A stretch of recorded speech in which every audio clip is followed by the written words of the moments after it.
Are we rolling? Say, kids, what time is it?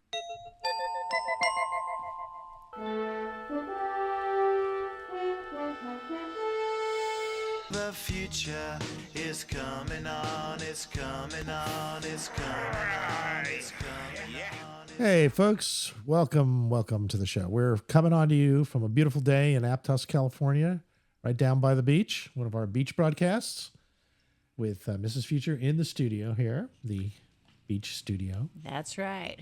Riding the waves, the sound waves. Yeah. I just got a note from Ed Ellsworth, by the way. Yeah, and he's actually waiting in the bleachers here. Oh, okay, good. Yeah, Good, I see Ed. Yeah, we can bring in I and talk see to Ed for a few minutes. Ed is our dear friends who set up an interview with Tanmayo Brown, who's going to be coming on soon in about 20 minutes. Right. Yeah, Yeah, okay. it's great to see you, Ed. You got blue skies and trees behind you. It looks a little cloudy. I'm at the Ritz-Carlton. It's a nice place. What's going on Yeah. there, Ed? Are you doing a gig there? Yeah, there's a group of meeting planners, basically bring more people to Maui to do business meetings. So that's what we're here for, to support that. We Nice. just had a conch shell blower and a bunch of hula dancers and just kind of the business as usual of trying to bring people to this island. Yeah, I guess the whole COVID thing kind of cut down on visitations to there for a while. Yeah, so- People's destinations kind of shifted, and also the attendees are younger and they're tending to go to cruise lines and stuff. So they're kind of having to reach out to a new generation to pull them back in. yeah, I guess so. Yeah. Well, it was sure great to visit you last year about this time. As a matter of fact, we spent Yeah. some time there. I had a piece that I'm kind of curious about. You're thinking about dolphins and AI, Dolphin Gemini project. That have you heard about that? How Google AI is trying to decode dolphin communication? Well, I'm glad they're trying to do that. And I don't know any details about it, but through the Whale Tales conference at the Ritz Kapalua, the Ritz that I'm at right here, Yeah.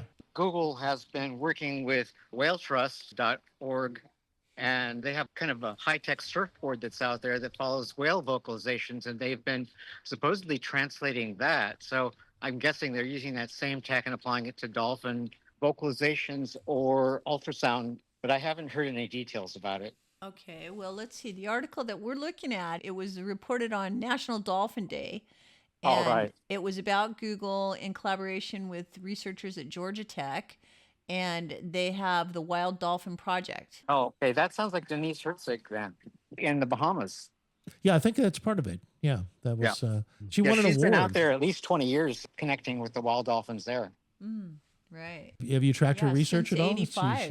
Apparently. No, I just talked to her when I went out I used to lead dolphin trips for Noetic Sciences out of Fort Lauderdale. And I talked to her at that time, and we didn't have a connection in terms of me going out on her boat, but I went on the boat that we took the Institute of Noetic Sciences board members and their guests. And Yeah. Right. we swam with wild dolphins there. And it's really cool as you just anchor about 2 hours off the west end of the Bahamas. Ah, And it's 15 feet deep. It's a white sand bottom, and you Oh, can see all the beautiful. way to the bottom and see the dolphins. And the spotted dolphins show up and they want to swim with you. And they hang out for about 45 minutes. There's no chasing them around or anything. Wow, great. Yeah, this article is talking about her project, which apparently is the world's longest running underwater dolphin research project. And Yes. they're studying a specific community of wild Atlantic spotted dolphins, as you said, the Stenella fronttails. And their policy is to be non-invasive. Their byline is "in their world, on their terms." Yeah. So, And actually, I'm thinking back in time, it's 30 years that she's been out there. And I just remember one little video clip. I believe it was her circle, her group that showed that clip of someone thinking about to the dolphin, what would you like to tell us? And I think the dolphin brought up a trash bag. wow. Really? Yeah, Yeah. like quit putting all your garbage in the ocean. That Yeah, real, very real interesting. obvious message. Yeah. Yeah. Like, yeah, stop littering. They're See the very that- down to earth, those dolphins. It's either that or a new version of the Leaf game. Right. What do you think? Somebody who's been in this for a long time, including knowing John Lilly, one of the pioneers in dolphin communications. What do you think John would say today? What would he be interested in about this field? What do you think with all the new tools available? Well, I think that the biggest thing that he was a proponent of was people living by the ocean side and having access to dolphins that can come up to them naturally. And I think that's slowly evolving as a meme out there for people to create. I think that's the longstanding thing that people would like to have. And it's been depicted in movies, but I think people are starting to move that way in real life, in the Florida Keys and in the Bahamas and the Mexican Caribbean and in Hawaii. Do you see more habitats being created for that in which humans and dolphins can cohabitate? I definitely see that. Right now, the transition is captive dolphins in sea pens. But as we saw when we went to the Bahamas, went into Freeport, because some of the people wanted to touch a dolphin. So the dolphins would tow them around, give them a dorsal tow. But then we would release 6 dolphins and we'd go out to the coral reef and scuba dive with them. And then we go back to the pens and the dolphins would just go back. There was no netting them or hurting them. They were just going back to the pens like horses go back to the barn. So there's a symbiotic relationship that's already developed with these various captive sea pen communities. And they're not really captive. The nets only go up to a foot or two above the water and they could easily jump out if they wanted to. So they're certainly there by choice. Yeah, right. That's a beautiful thought to propagate there, is how much the animals in our world are choosing to create relationships with us, like if we deserve them, right? And just like we would choose to hang out with people that made it fun for us, we would also choose to avoid people that made it horrible for us. And the dolphins are definitely quite capable of that. Right. And so there's like 3 of these dolphin swim facilities in the Mexican Caribbean that I haven't gone to, but I've heard some good things about the relationship between the people there and the dolphins. Nice. It sounds like the retreats that Tanmayo participates in are very much meant to be personable with the dolphins in Captain Cook Bay there, right? Yeah. I think it has a lot to do with the group synergy that comes together there in the house and what they meditate on and think about collectively. And I think if they're in the right space, that's going to be an attractor to the dolphins. But they will be in the area where the dolphins frequent. But the intention basically is for the invitation to be there rather than people to just look for them. But I'm sure that will be created by the gathering. I've got a question. Do you find that a pod of dolphins will create a group mind? They certainly do have a group mind, and they seem to be able to be picking up on what our thought processes are. I have a belief that they're very psychic, and they do pick up on what it is we're thinking about. They're also very interactive in terms of, like if you visually see them and stuff and catch their eye and you show that you're receptive to them. I've even had them shape my behavior and move me around and stuff when they saw that I was receptive to some communication and some interaction with them. Cool. And with the wild dolphins, they actually will invite you and lead you around. As long as you're connecting with them, they will keep looking back and make sure you're still with them, and they'll start taking you places. Wow. Really? Do you have to be a good swimmer for that? It helps, but like helps. I say, it's fairly shallow. The coral reefs that we were in were only about 15, 20 feet deep. So any snorkeler can do that. You don't need scuba gear. Yeah. Did you find that you would develop any personal relationships with particular dolphins? Well, I think you can only do that over time. So I would say Denise Hertzing has certainly done that. And our team that was the Janus Project, we had the opportunity in the Human Dolphin Foundation Project Janus to swim with the dolphins, Joe and Rosalie, every day. And we developed a very connected personal relationship with them. And they have very distinct personalities. And people would come and visit the Human Dolphin Foundation and donate to support our work. And they often would want to swim with them. And we would invite them to connect with the dolphin from the shore, see eye to eye and get an actual invitation to come into the water to be with them rather than just kind of treat them like an animal that's not connected to you, not like a dog or a horse, in that you really want their invitation. You want their cooperation with going to swim in their space. Yeah. And sometimes when someone wasn't like that or their personality was angry or otherwise, sometimes Joe would actually hit that person. And when you're hit by a dolphin, that's 400 pounds. Yeah. You kind of notice. Oh, yeah. Right. They might hit them with a dorsal fin and it really hurts. It could bruise you for weeks. Wow. I remember when Robin Williams did his special, he was kind of hit by a dolphin for having some inappropriate thoughts or something. Yeah, sometimes they don't like the intrusion. You really have to be welcome in their space. Otherwise, we found that, especially with the dolphins that we had in captivity, Joe and Rosalie, sometimes they felt encroached upon and might lash out.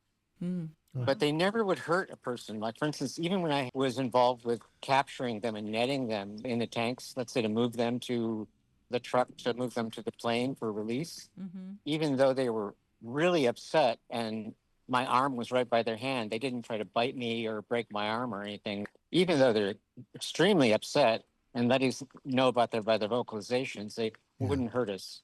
Wow. Yeah, because you were friends. So it was a little more Yeah. of a relationship with a familiar, friendly animal.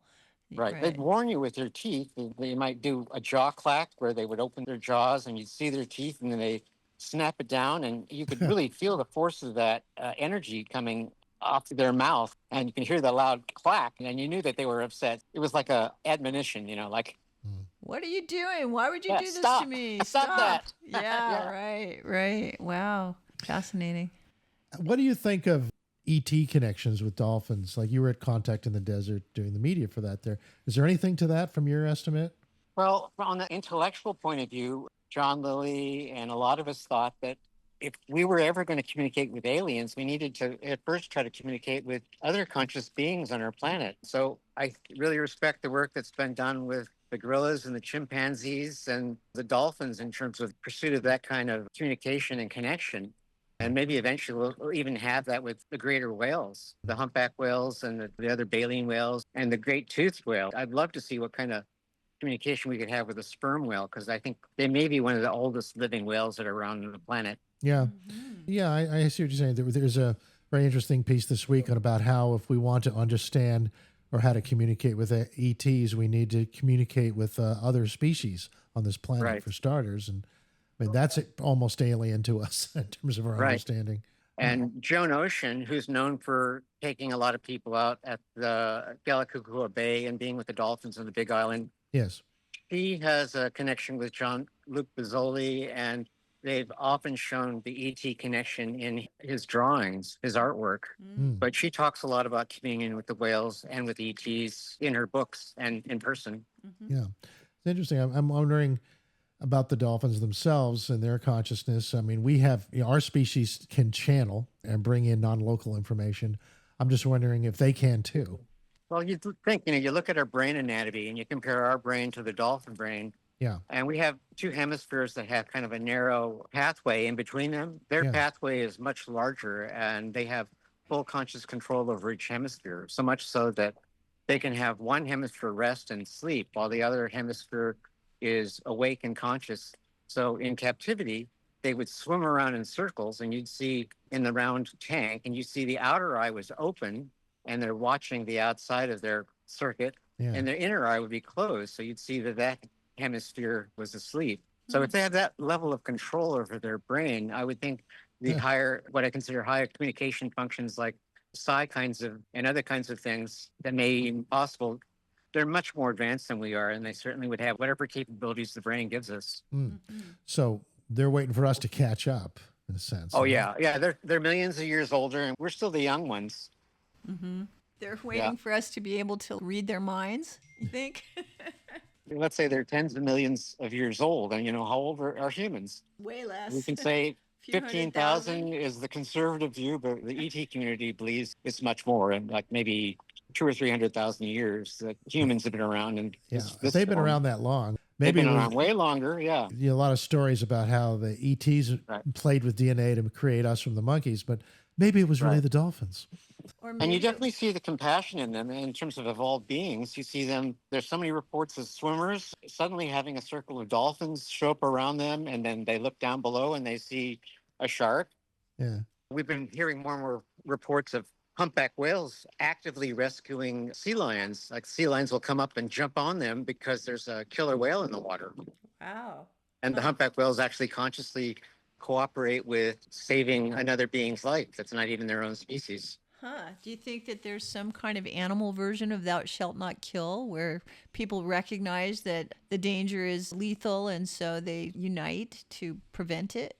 I think so on some level. If you look at the dolphins and sperm whales, they're toothed whales. So they're actually different beings than the humpback whales, which are baleen whales that seem to have come more from, like, I don't want to say cows, but they're kind of more like the gentle giants of the sea. They're eating krill and smaller fish, whereas the killer whales are like the top of the dolphin and toothed whale chain, and they're definitely strong carnivores, and they're eating everything. Yeah. They're known So- to eat humpback whale tongues and dolphins and sea lions and penguins.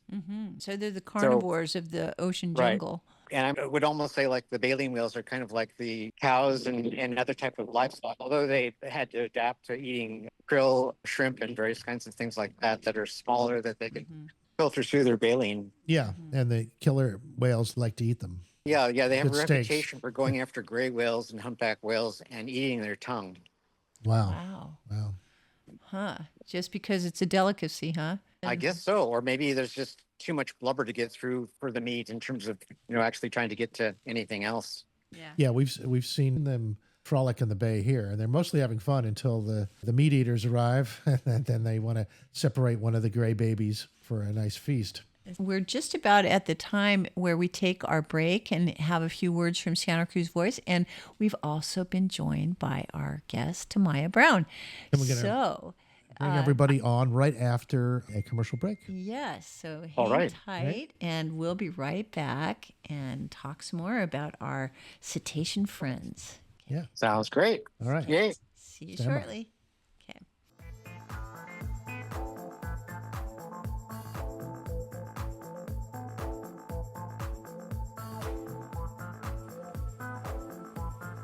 Aloha. Aloha. Back to the Future Now show. And we have our special guest on today, Tanmayo Brown. She's got quite an interesting connection with these dolphins as well. As a matter of fact, Ed, perhaps you could introduce Tanmayo to our audience. Tanmayo has been leading retreats in the Big Island for 30 years or more, and she is adept in yoga and healing arts, and she's had a lot of experience in the wild with dolphins and has a lot to say about her interactions with them over the years. Excellent. She's also a very well-rounded person and has a lot of other interests and experiences too that might come up. A renaissance being in our midst.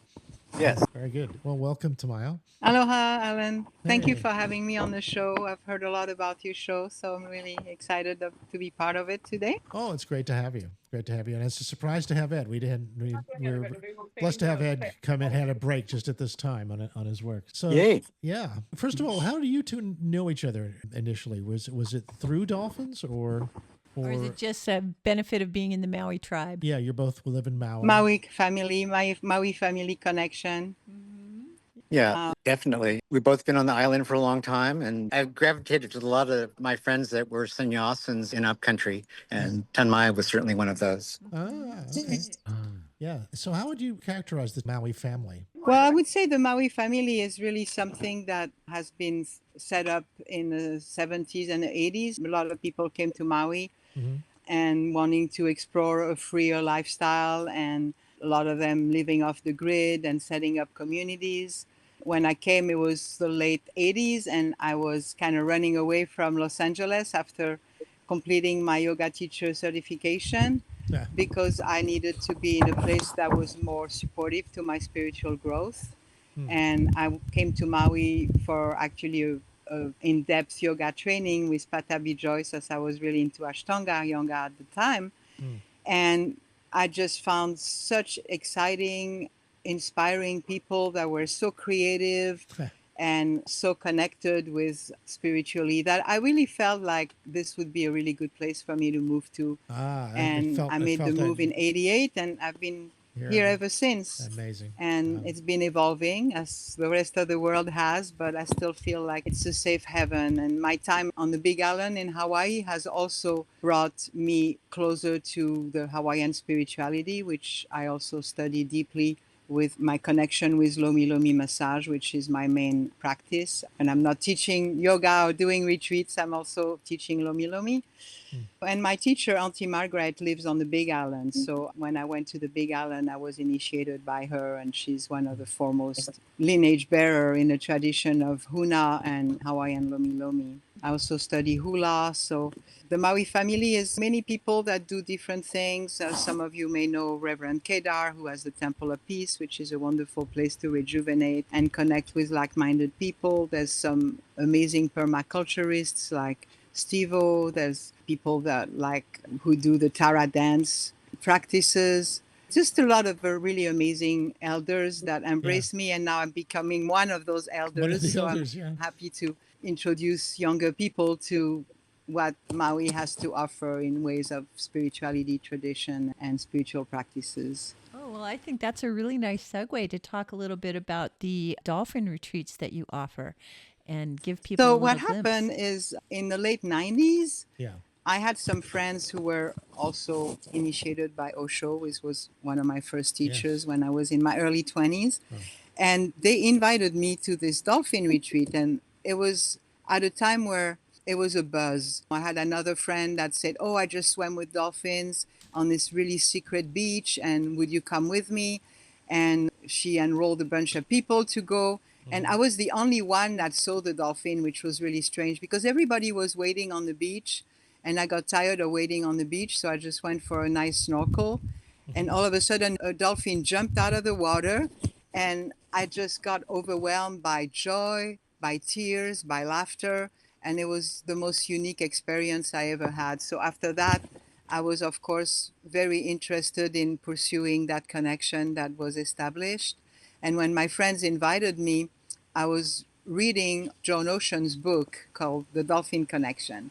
And that book is really interesting for people that are wondering about the healing power of the dolphins and what they can do for people. But I didn't think anything of it. Next thing I know, we're at this amazing home and we have access to the ocean and we get in the water really early and we all start oming and calling the dolphins and nothing was happening. So I just decided to float in the water and wait. And then in a very short amount of time, I started feeling a shift in my body and I heard this music that can only be described as celestial music. It was like a sound inside my head. And I knew they were here. And I looked down and there was this beautiful blonde mermaid in a whole pod of dolphins swimming that were surrounding her. And before I knew it, I had a dolphin on the right, a dolphin on the left, and I was inside the pod. And that was my initiation. Wow. I learned later on that that was Joan Ocean herself, who was at the time on that very same day. So that was my first experience. It was in 97, I believe. And then my friends, some things changed. They had some life change and they left the island. They separated actually, and they left the island. And I was really left with that longing to reconnect with that pod. And so next time I was on the Big Island, I basically told my partner, Chris, at the time, if the dolphins are there, that means I'm supposed to start renting the house and allowing for human dolphin encounters because it was so life-changing for me. So we got to the bay at a very late hour, which is not common for the dolphins to show up at those late They're usually hours. in the But morning, that's right? when we showed up, and Yeah. all these tourists were turning around saying, "No, there's no dolphins." So we decided to stay a little while and just connect telepathically with them.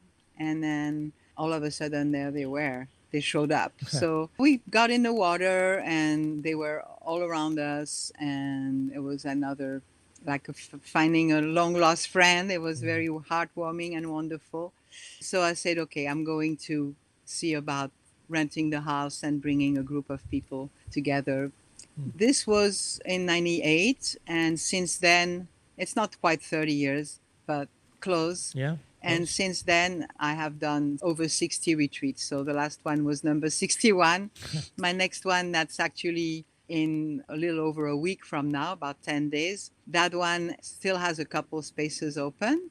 And it is going to be 62nd retreat that I'm done.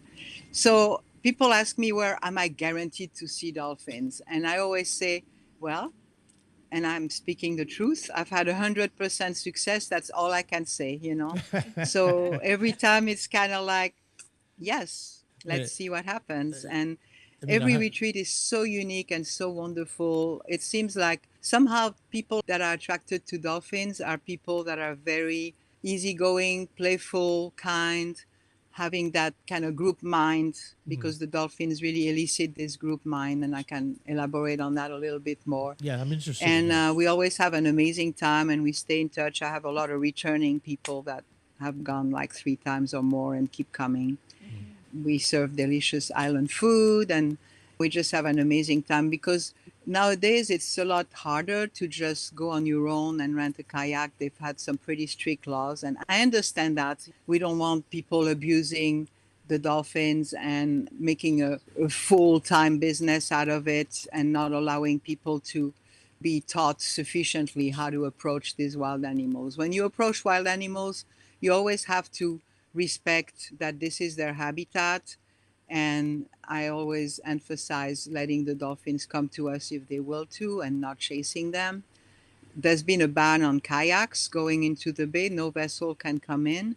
But So- because we have riparian right by renting the same house for the past 20 some years, Yeah. we always have our kayaks that are registered with the fisheries, and we're allowed to go in the kayaks. If we decide to swim and the dolphins decide to come, that's great. If you just want to watch them respectful from the kayaks, that's great. If you're snorkeling and they come, what can you do, right? And so Yeah, that's the fun part. We've, Yeah. we've been They're able free to will. They have continue free to have will. these retreats. Yeah. Go ahead. Is it true we're not supposed to touch them?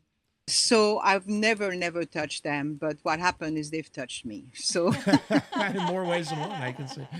So, of course, I always tell people when you swim, you want to actually practice your undulation move, which is almost like kind of a tantric belly dance practice when you just undulate with your whole spine and your legs, and you keep your arms along the side, because it's been documented often that reaching out with your arms. It's Yeah. interesting how the word arm is the same for weapons.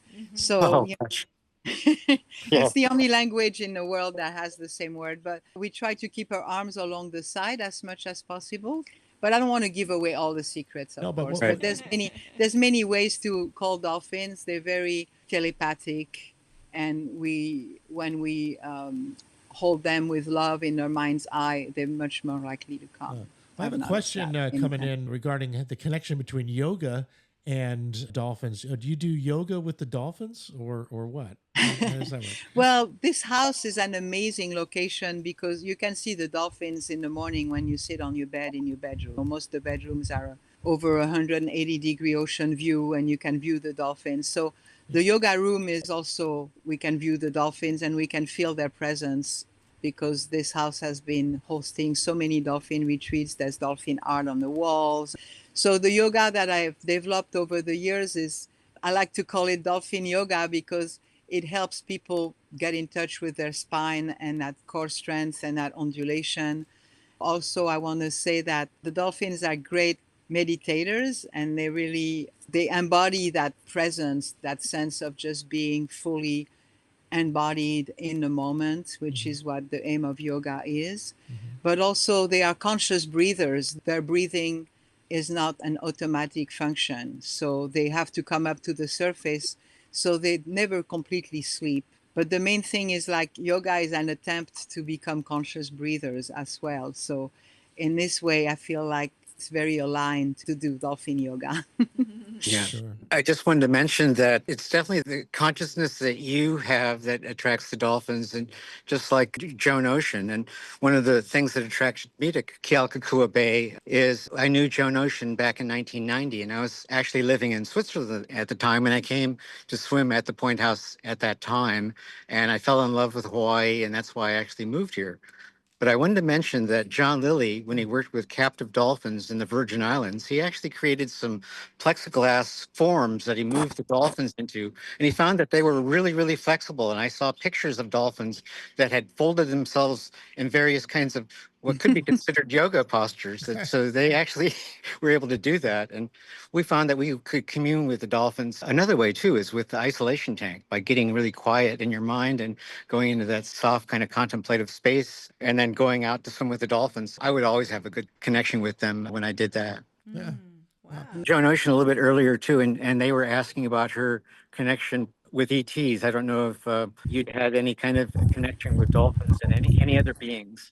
Well, it's a very personal thing. Many people report that they have guides in other galaxies, and Joan Ocean is one of them. And she's kind of retired from doing dolphin retreats. She has a ranch, and she might do once a year, like a boat trip, but she's definitely been interested in extraterrestrial communication.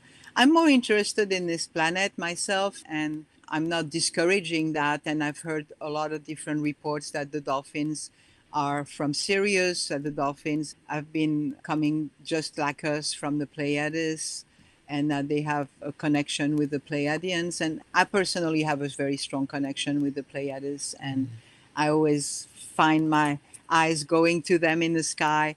And the sky is absolutely amazing in that bay, of course. Yes. And we're going at the full moon, so we might not see as many celestial bodies, but we will definitely see a beautiful red moon setting in the ocean as the sun rises over the mountain. And that's the illuminated time where the dolphins get the most playful and start jumping and frolicking. Amazing. Wow. The night there is amazing in terms of the sky. Oh, yeah. Being in the water at night might be, I can only imagine. Well, yeah, the ocean is omnipresent in that house, and it's the best thing next to being on a ship. I've also heard that the way to the stars is through the sea. So perhaps the dolphins are linked to other intelligences once we connect with a species so close to us. You could say the other way. You could say that the way through the sea is through the stars, because this is how the Hawaiians navigated, is from looking at the stars when they were in the middle of the ocean. So that presence of the stars is definitely very, that's true. Very important. Some kind of Mobius loop through time and space. And there's no street lights, so we get a very good ocean. The bay is also famous for being a sacred spot for the kahunas, I believe. That they're the Hawaiian temple called Heiau, that's right by the house, is an amazing ancient temple that's been very well preserved. And it was a fertility temple, not the kind of temple where they did human sacrifice. I was happy to hear that.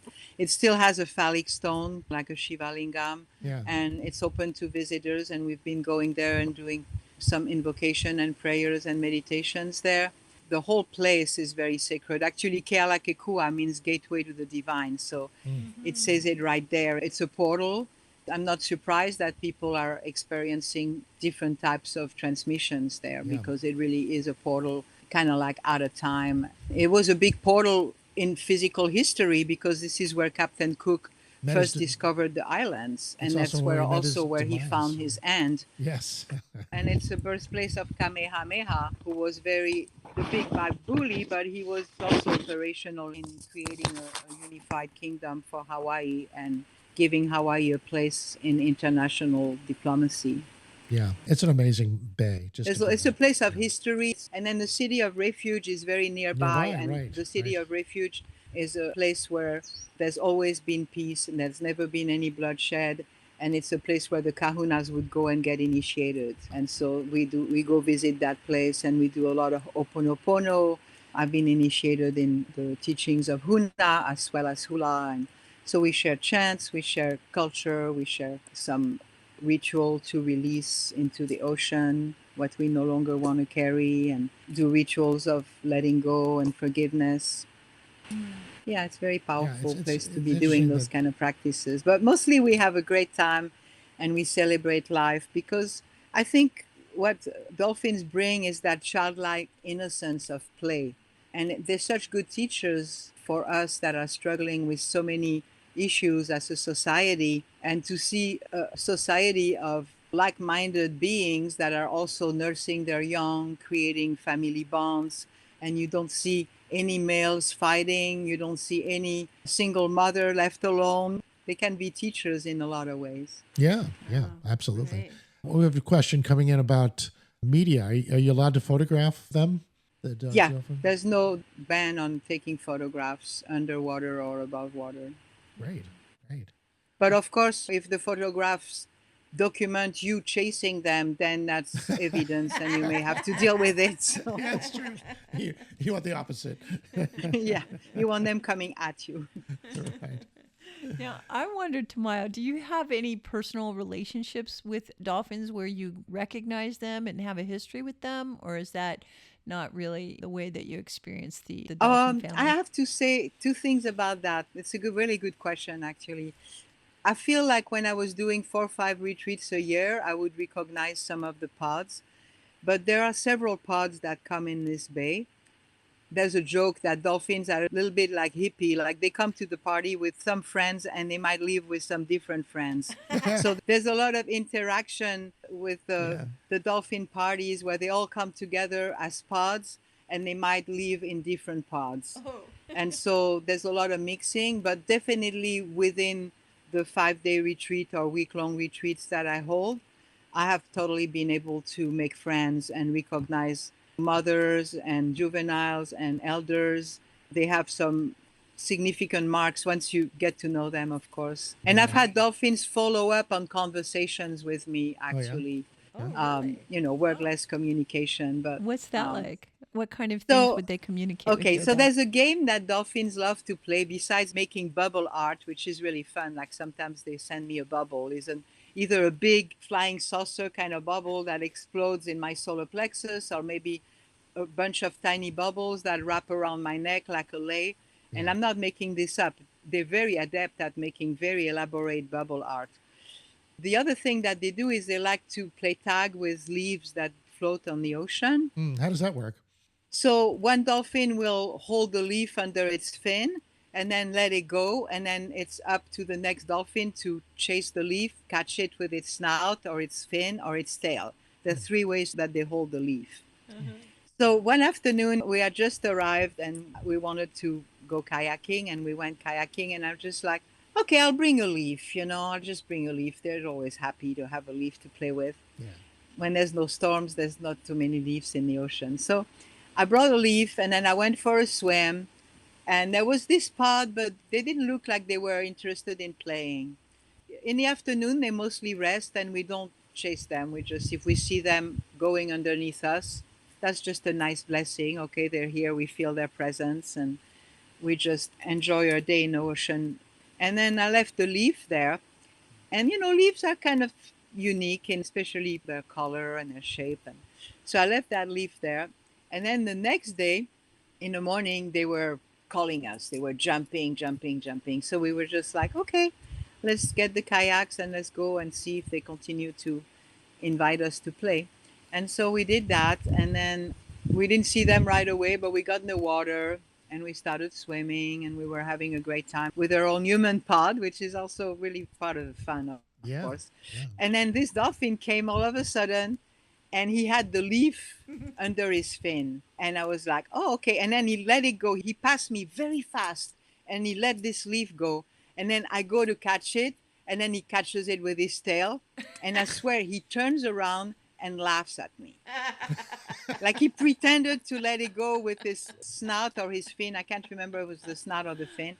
And then by the time I go to catch it, he catches it with his tail and then turns around and looks at me, talking about flexible, and neuroplasticity. It's pretty funny. Oh, that is adorable. Well, listen, we got about 1 minute before the top of the hour. Oh my God, here. I can't believe it. I know, time flies when you're having this much fun. It's been so wonderful having you on. Do you want to put out some information for people to contact you about retreats?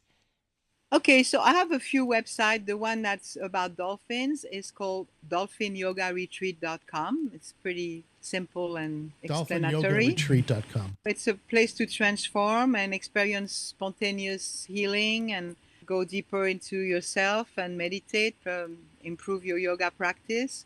I also have a website called MauiWellness.com, and it talks more about my activities on Maui.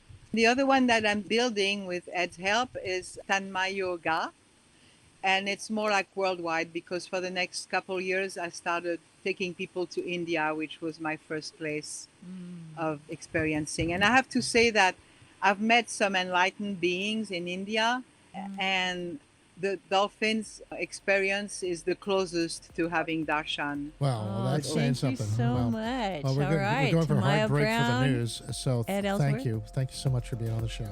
Oh, you're welcome. I'm glad Thanks for the invitation. Yeah. Nice to see you. Yeah. Well, So September 5th September is the 5th. next one. Yes. Okay. We'll put that in come. our literature. That was perfect. Thank you. What you see, motionless sweet, nothing is real. Wasting my time in the waiting line. Do you believe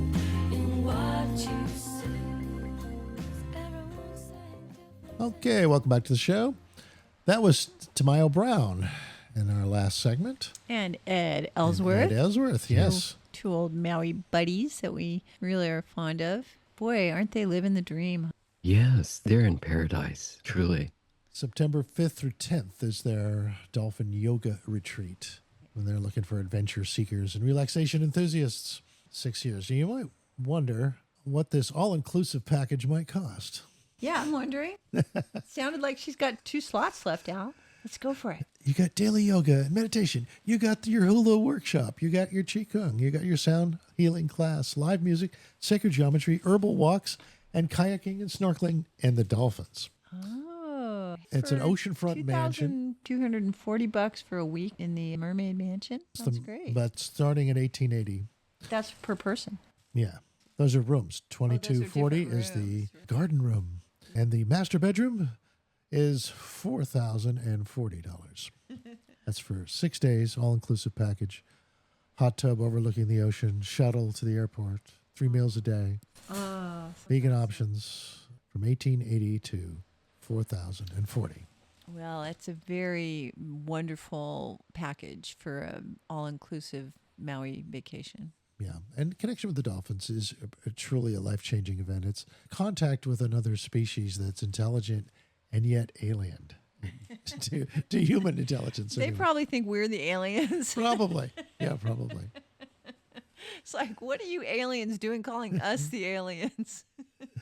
And one of the fascinating things is that you will meet aliens there, or strange people at the very least. Interesting ones, too. It's one of those spots on the world where things happen.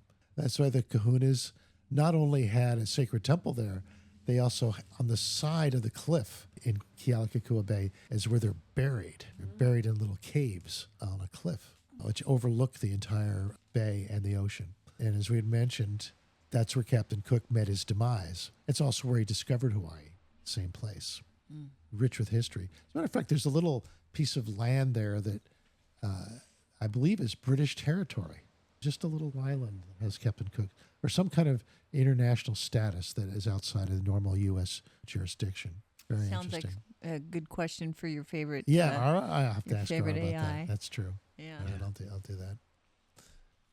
This particular retreat is It's September 5th. It's less than 2 weeks away. Right. This is on the Big Island, right? As opposed to Maui. That's right. Is that right?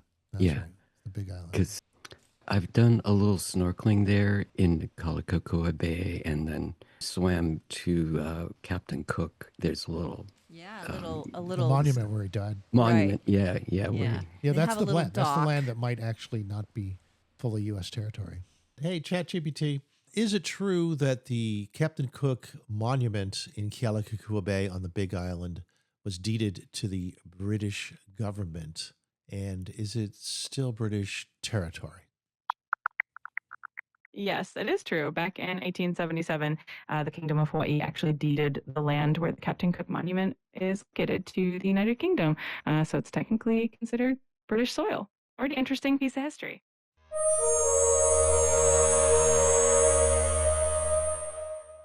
So we have another special guest coming at about 2:30 or so. So let's try to get some of our stories done in this half hour. That's There, it. shall we? Time is real, Dr. Future. Yeah, okay.